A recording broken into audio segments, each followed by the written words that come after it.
Kelly was online shopping for envelopes for party invitations and saw these images on a website. The website listed the dimensions of the small envelope as 6 by 8 and the medium envelope as 10 by 13 1/3. Compare the dimensions of the small and medium envelopes. If the medium envelope is a scale drawing of the small, what is the scale factor? So that would mean the medium is the new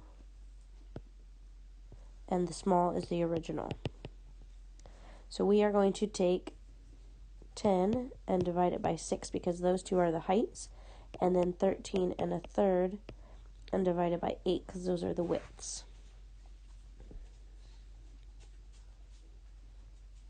These both come out to, these are both the same, so that means it is a scale drawing, and this, if you were to reduce, you get 1 2/3 as your scale factor.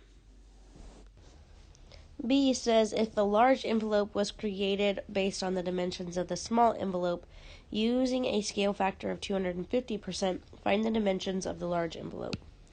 I'm going to do it in green because I don't have enough room at the bottom of the screen. So the original is 6 and 8, and the scale factor is 250, which is a percent, so it needs to be over 100. If you cross multiply and divide for both of those, you should end up with 15 and 20. And this work is down here for part B. If the medium envelope was created based on the dimensions of the large envelope, what scale factor was used to create the medium envelope? So that would be the new, and the large would be the original. We would use the 15 and the 20.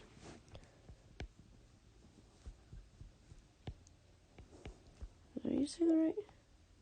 15 and the 10. Those are both multiples of 5. 5 goes into 10 twice, and 5 goes into 15 3 times. So the scale factor is 2/3. Then it says, what percent of the larger envelope is the area of the medium envelope?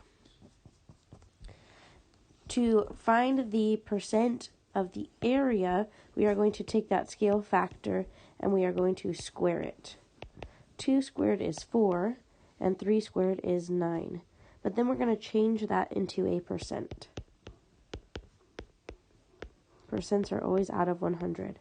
So to determine which percent this is equal to, we are going to cross multiply and then divide, which gives us an answer of 44.4%.